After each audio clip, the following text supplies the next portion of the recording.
Салям алейкум, здравствуйте. Дорогие друзья, сегодня я вас позвал не случайно на эту кухню, где мы будем готовить много разнообразных и вкусных блюд, которые вы готовите дома, которые вы готовите на праздниках и пикниках. Но сегодня я вам покажу, как готовят крымские татары. Как вы знаете, одно из древнейших блюд – это шашлык. Его готовят по-разному, в разных странах, по разным рецептам. Но сегодня вы увидите, как готовлю его я. Традиционный шашлык готовится из мяса баранины. Для того, чтобы приготовить нам его вкусным и сочным, мы должны правильно выбрать мясо. Оно должно быть светлого оттенка с присутствием жира, но желательно, конечно, это секрет, должен быть ягненочек. Для того, чтобы отделить мясо от кости, нам необходим острый нож. Для этого мы должны его четенько привести в действие. Приступим. Шаг первый. Отделяем мясо. В первую очередь нам нужно максимально подготовить мясо. После всей процедуры мы должны мясо по 3-4 сантиметра сделать его кусочками для приготовления. Соответственно, мясо должно быть не жилистым, но если есть жилы, мы должны отделить от мяса. После отделения мяса от кости, мы проверили на наличие жил, мы приступаем разделать мясо по 3-4 сантиметра для мариновки. Вообще мясо, вот видите, да, структура его, она видна. Это самая шикарная часть в этом мясе. Но вот это присутствие жира на мясе, оно даст максимально сочности нашему блюду. Этого последнего куска мяса мне хватит уже на сегодня для того, чтобы я приготовил наше традиционное блюдо шашлык. После того, как мы нарезали мясо на кусочки, нам нужно приготовить маринад.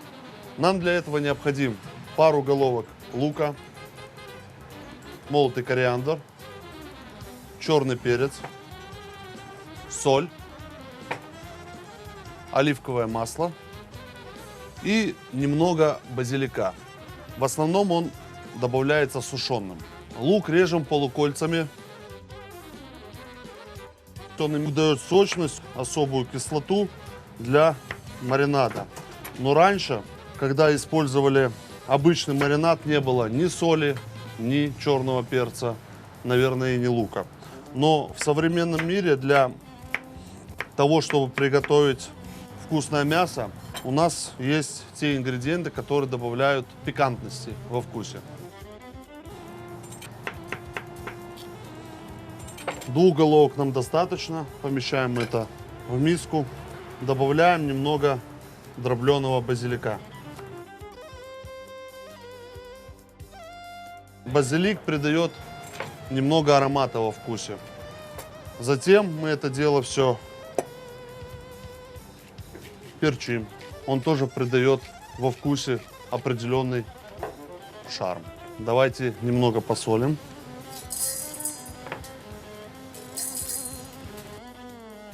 И зальем оливковым маслом. Масло должно быть тоже в меру, так как сочность в основном придает жир в самом мясе. После чего мы это должны все смешать максимально. Если вы сомневаетесь в том, что не досолили, либо пересолили, вам нужно попробовать. Этот маринад, он очень прост, он очень качественный, эффективный для того, чтобы мы попробовали настоящий вкус шашлыка. Немного еще для пикантности можно добавить кориандр молотый. В определенную меру немного. Мы должны это все вместе смешать, чтобы сок лука максимально впитался в мясо. А вы знаете, что более 300 лет назад крымско-татарские чобаны готовили мясо на вертеле в степи, нарезали его кусочками и называли это мясо шашлык, что означает в переводе с крымско-татарского шиш – это шампур, а лик – это принадлежность к чему-то. После того, как мы замариновали наше мясо, мы должны дать ему определенное время отстояться. Восточную кухню нельзя представить без кебаба. Это поджаренное мясо на углях. Оно имеет многовековую историю. Кстати, первый кебаб был приготовлен во II веке до нашей эры из жертвенного барашка с оливковым маслом и медом. Ну а сегодня мы приготовим кебаб из говядины. Для этого нам нужно немного говядины, жира, ароматных специй, зелени и немного масла. Для того, чтобы приготовить люля-кебаб, нам необходимо мясо, говяжий жир и лук приготовить в фарш. Приступим. Мясо нарезаем на кубики.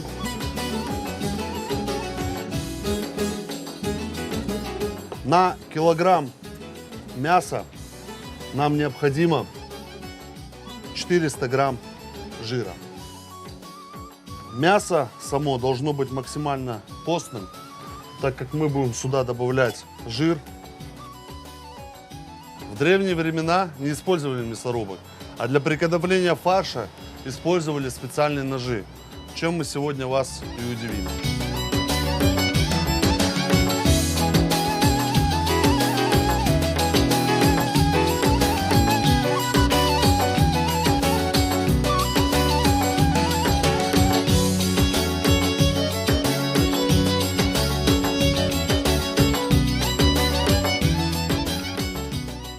После того, как мы превратили фарш, мы будем добавлять ароматные специи для вкуса, соответственно, соль, перец и зелень.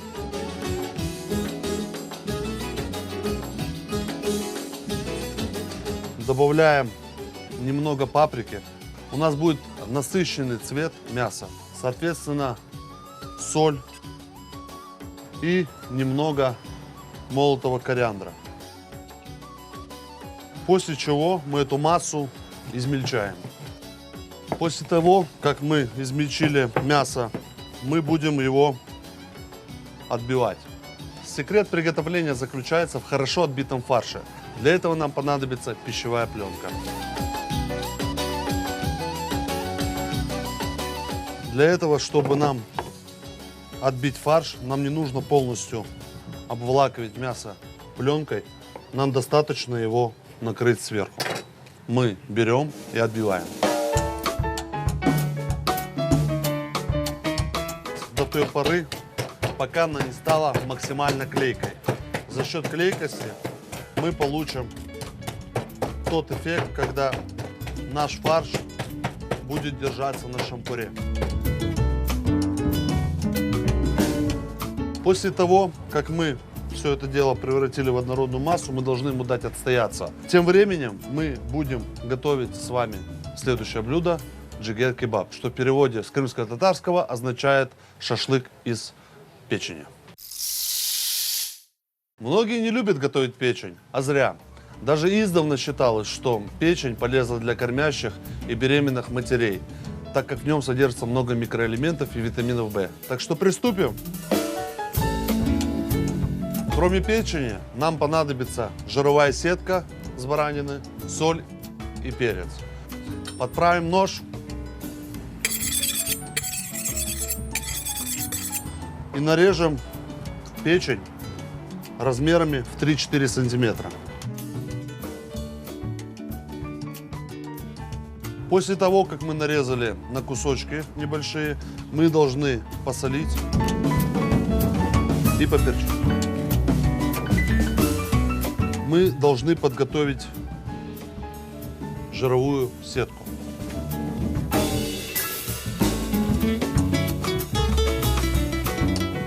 Жировая сетка является индикатором готовности печени. Она делает ее сочной. Для того, чтобы обернуть печень в сетку, нам необходимо выложить ее на печень и каждый кусочек, который мы вырезали, обернуть. Для того, чтобы печень хорошо усваивалась, рекомендуют ее запивать соками, где имеются содержание витаминов С. Когда мы обернули жировую сетку печень, желательно это все дело насадить на шампур, чтобы швы не сходили.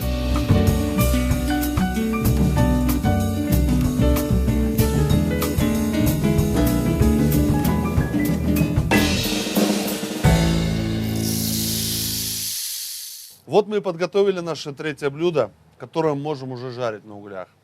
В древности воины использовали вместо шампуров свои стрелы. Приступим к нанизыванию мяса, которое отдохнуло уже. Первое блюдо — это баранина кусковая.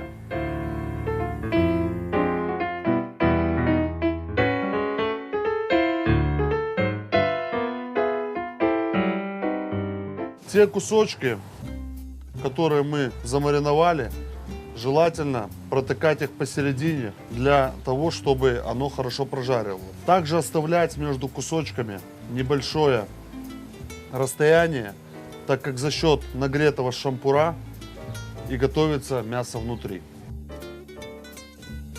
Вот наше блюдо классического шашлыка, подготовлено к жарке.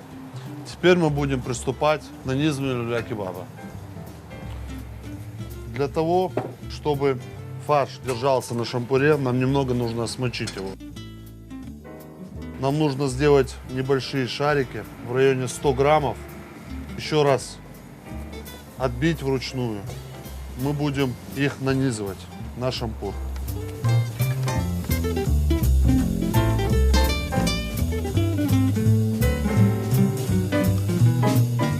Обязательно нужно учесть, чтобы в начале и в конце, где мы нанизали фарш, был замок, так называемый.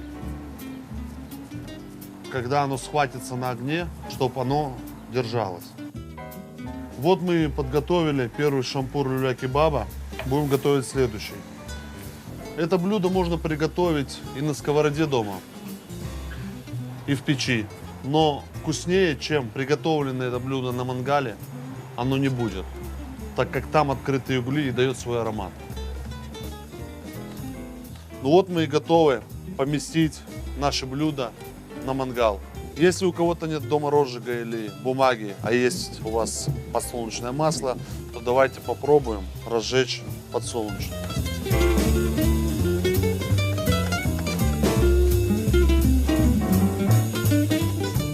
Подсолнечное масло, как вы видите, дало свой эффект.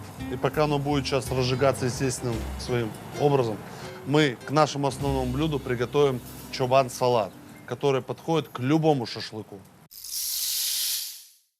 Для чобан-салата нам понадобятся следующие овощи. Перец болгарский, ялтинский лук, свежие огурцы, помидоры, зелень и оливковое масло.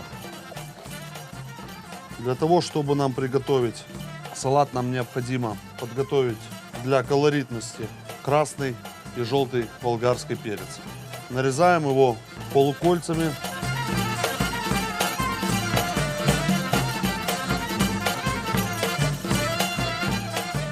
Чобан-салат в переводе с крымско-татарского языка переводится как пастуший салат. Что могли взять с собой пастухи на пастбище? Конечно же, самое простое и незамысловатое. После этого мы помещаем это все в посуду и приступаем к нарезанию помидора также полукольцами. Чобан-салат, он очень вкусный и полезный, так как готовим его с натуральных крымских овощей.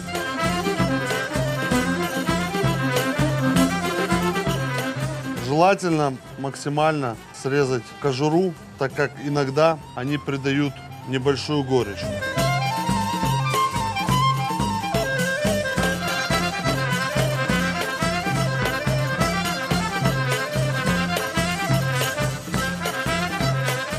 Тоже погружаем его в общий сосуд.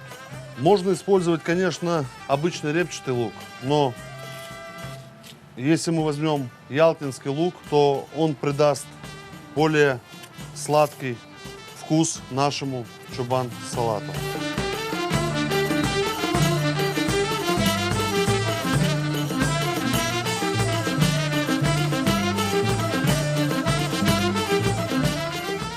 Мы этот лук ялтинский нарезаем полукольцами, добавим в наши ингредиенты. После овощей нам нужно добавить немного зелени, чтобы оно придало нам вкус, и также нарежем.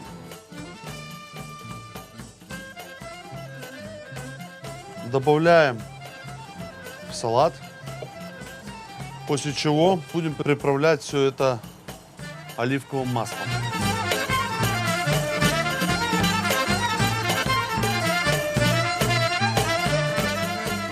Добавим соль и перец.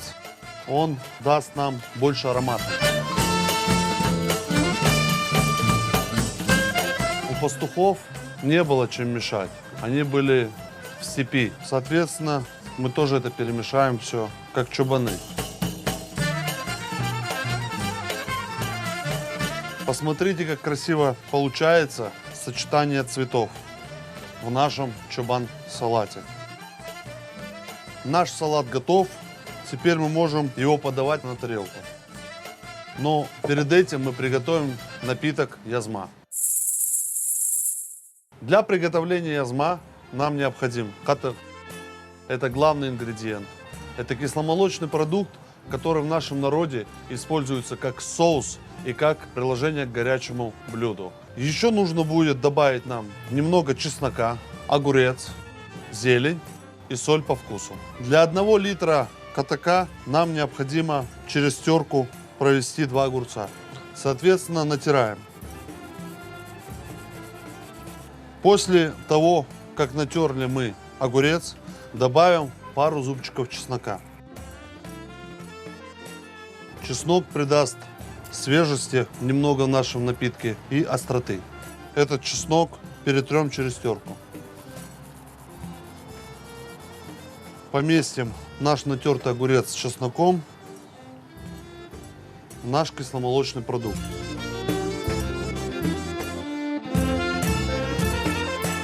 Из зелени добавим только укроп. Нашинкуем его мелко и добавим его в язма. Мы должны все ингредиенты взять и размешать. Вымешиваем очень хорошо. Добавим немного соли по вкусу.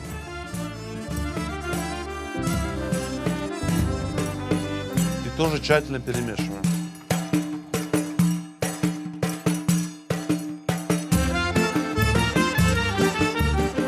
Как вы видите, этот напиток готовится очень легко. Но в свою очередь он очень питательный и очень вкусный. Ну а сейчас мы перейдем к основному моменту жарки нашего мяса. Как мы видим, наши угли уже подошли, и мы можем приступить к жарке.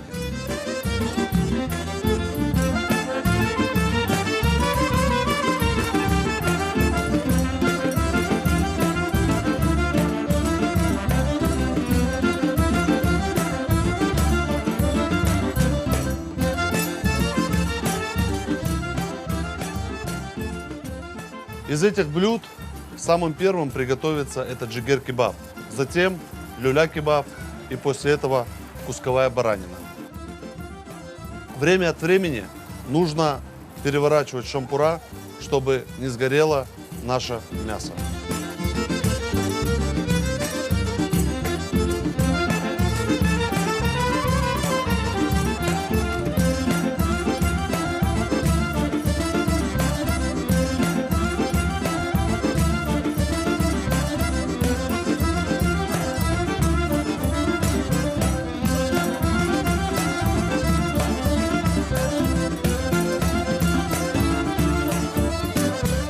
Вот и приготовились наши долгожданные блюда.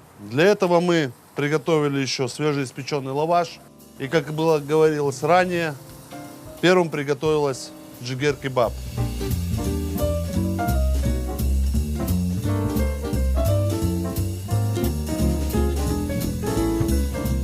Он настолько сочный, вы себе даже не представляете.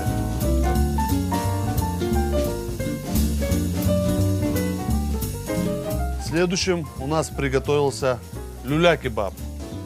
Свежий лаваш выставляем и выкладываем на тарелочку.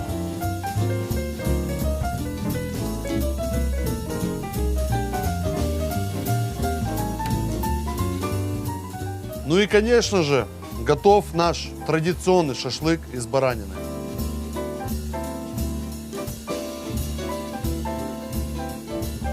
Вот я и приготовил наше блюдо. Это традиционный шашлык из баранины, джигер-кебаб и люля-кебаб. Давайте дополним наше блюдо салатом чобан.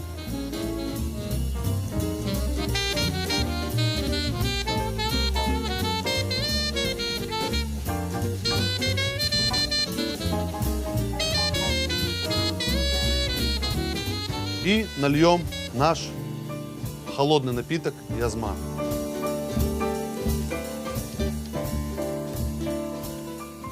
Вот наши блюда и готовы.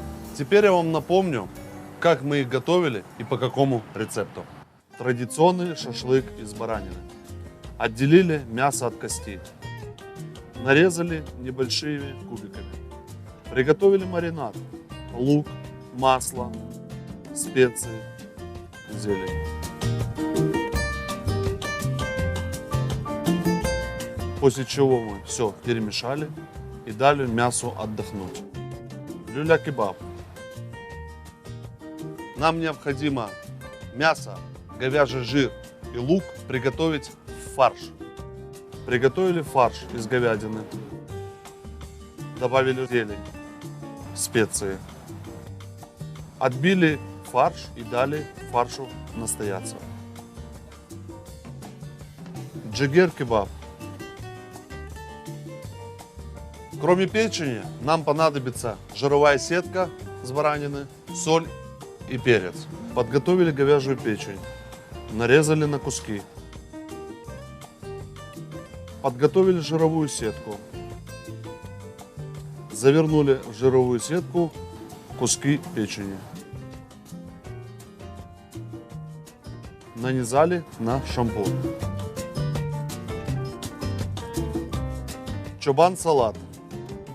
Для чобан-салата нам понадобятся следующие овощи. Перец болгарский, ялтинский лук, свежие огурцы, помидоры, зелень и оливковое масло.